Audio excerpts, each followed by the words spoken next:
Keuangan daerah adalah semua hak dan kewajiban daerah dalam rangka penyelenggaraan pemerintah daerah yang dapat dinilai dengan uang serta segala bentuk kekayaan yang dapat dijadikan milik daerah berhubung dengan hak dan kewajiban daerah tersebut.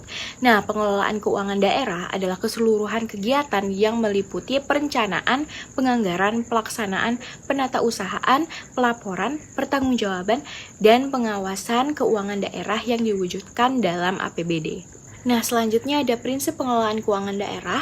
Yang pertama ada tertib yang dikelola secara tepat waktu dan tepat untuk didukung dengan bukti administrasi yang dapat dipertanggungjawabkan. Yang kedua ada efisien, pencapaian keluaran yang maksimum dengan masukan tertentu dan penggunaan masukan terendah untuk mencapai keluaran tertentu.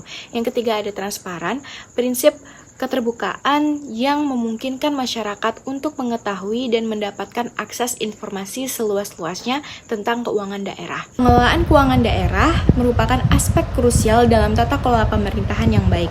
Keberhasilan suatu daerah dalam mencapai tujuan pembangunan sangat bergantung pada bagaimana keuangan dikelola. Dalam konteks ini, terdapat beberapa pihak yang memiliki peran penting dalam pengelolaan keuangan daerah, yaitu kepala daerah, sekretaris daerah, pejabat pengelolaan keuangan. Nah, mari kita bahas masing-masing peran ini secara lebih dalam. Yang pertama ada kepala daerah. Kepala daerah yang bisa berupa bupati, wali kota, atau gubernur adalah pemimpin tertinggi dalam pemerintah daerah. Mereka memiliki tanggung jawab yang sangat besar dalam pengelolaan keuangan. Salah satu tugas utama kepala daerah adalah merencanakan dan mengawasi penggunaan anggaran daerah.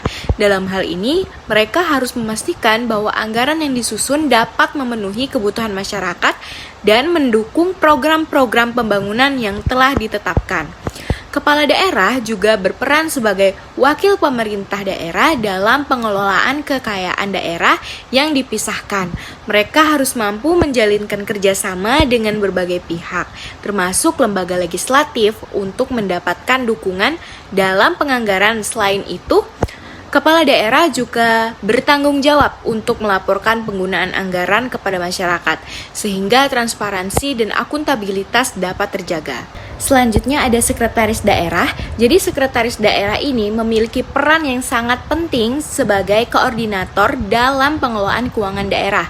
Mereka bertugas untuk memastikan bahwa semua kegiatan pengelolaan keuangan berjalan dengan sesuai peraturan dan kebijakan yang telah ditetapkan. Sekretaris daerah juga berperan dalam menyusun perencana anggaran dan memfasilitasi komunikasi antara kepala daerah dan pejabat lainnya. Dalam menjalankan tugasnya, sekretaris daerah harus memiliki pemahaman yang mendalam tentang peraturan perundang-undangan yang mengatur pengelolaan keuangan daerah. Mereka juga harus mampu menganalisis data keuangan dan memberikan rekomendasi kepada kepala daerah mengenai kebijakan yang perlu diambil. Dengan demikian, sekretaris daerah berfungsi sebagai jembatan yang menghubungkan berbagai pihak dalam pengelolaan keuangan. Yang ketiga, pejabat pengelola keuangan daerah, yaitu individu yang bertanggung jawab langsung dalam administrasi keuangan. Tugas mereka mencakup pengelolaan, penerimaan, dan pengeluaran daerah, penyusunan laporan keuangan, serta memastikan bahwa semua transaksi keuangan dilakukan sesuai dengan peraturan yang berlaku. Mereka juga harus melakukan pengawasan terhadap penggunaan anggaran oleh pengguna anggaran. Pejabat pengelola keuangan harus memiliki keterampilan analisis yang baik dan pemahaman yang mendalam tentang akuntansi dan keuangan. Mereka juga harus mampu bekerja sama dengan berbagai pihak termasuk instansi pemerintah lainnya untuk memastikan bahwa pengelolaan keuangan daerah berjalan dengan baik. Dalam hal ini mereka berfungsi sebagai tangan yang mengelola dan mengatur semua aspek keuangan. Selanjutnya, anggaran pendapatan belanja daerah, yaitu rencana keuangan tahunan yang disusun oleh pemerintah daerah dan ditetapkan melalui peraturan daerah. APBD berfungsi sebagai pedoman dalam pengelolaan keuangan daerah selama 1 tahun anggaran. Dokumen ini mencakup semua sumber pendapatan yang diharapkan akan diterima oleh pemerintah daerah, serta semua pengeluaran yang direncanakan untuk membiayai program dan kegiatan pembangunan. Ada tujuan APBD. Yang pertama, perencanaan keuangan yang terstruktur dan mewujudkan pembangunan daerah. Struktur anggaran, pendapatan, dan belanja daerah. Pendapatan daerah adalah semua penerimaan yang diharapkan oleh pemerintah daerah dalam 1 tahun anggaran. Pendapatan daerah merupakan sumber daya keuangan yang sangat penting untuk mendukung pelaksanaan program dan kegiatan pemerintah daerah. Belanja daerah adalah semua pengeluaran yang direncanakan oleh pemerintah daerah untuk membiayai program dan kegiatan. Belanja daerah merupakan bagian penting dari APBD karena mencerminkan prioritas dan komitmen pemerintah daerah dalam melayani masyarakat. Pembiayaan daerah adalah bagian dari APBD yang mencakup sumber-sumber pembiayaan untuk menutupi defisit anggaran atau untuk mendanai kegiatan tertentu. Selanjutnya, penyusunan anggaran, pendapatan, dan belanja daerah. Yang pertama, ada rencana kerja pemerintah daerah, adalah dokumen perencanaan tahunan yang disusun oleh pemerintah daerah sebagai pedoman dalam pelaksanaan pembangunan daerah. RKPD berfungsi untuk mengarahkan dan menyelaraskan program dan kegiatan pemerintah daerah dengan prioritas pembangunan yang telah ditetapkan. Yang kedua, ada kebijakan umum anggaran pendapatan dan belanja daerah.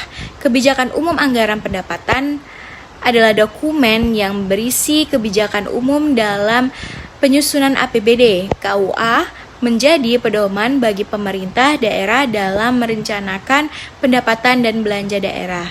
Yang ketiga, ada prioritas plafon anggaran sementara, yaitu dokumen yang berisi rincian prioritas program dan kegiatan yang akan dibiayai oleh APBD, serta plafon anggaran yang dialokasikan untuk masing-masing program dan kegiatan. PPAS merupakan langkah lanjutan setelah KUA dan sebelum penyusunan rancangan APBD.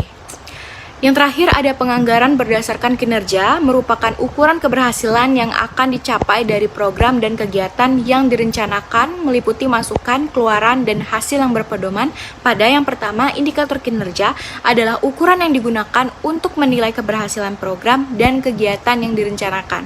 Nah, indikator kinerja yang jelas dan terukur sangat penting dalam penganggaran berdasarkan kinerja karena akan memudahkan dalam melakukan evaluasi dan pelaporan hasil. Yang kedua, ada tolok ukur, adalah ukuran prestasi kerja yang akan dicapai dari keadaan semula dengan mempertimbangkan beberapa faktor dan menggunakan tolok ukur yang jelas. Pemerintah daerah dapat mengevaluasi kinerja program dan kegiatan secara objektif dan membuat keputusan yang lebih baik dalam pengelolaan anggaran.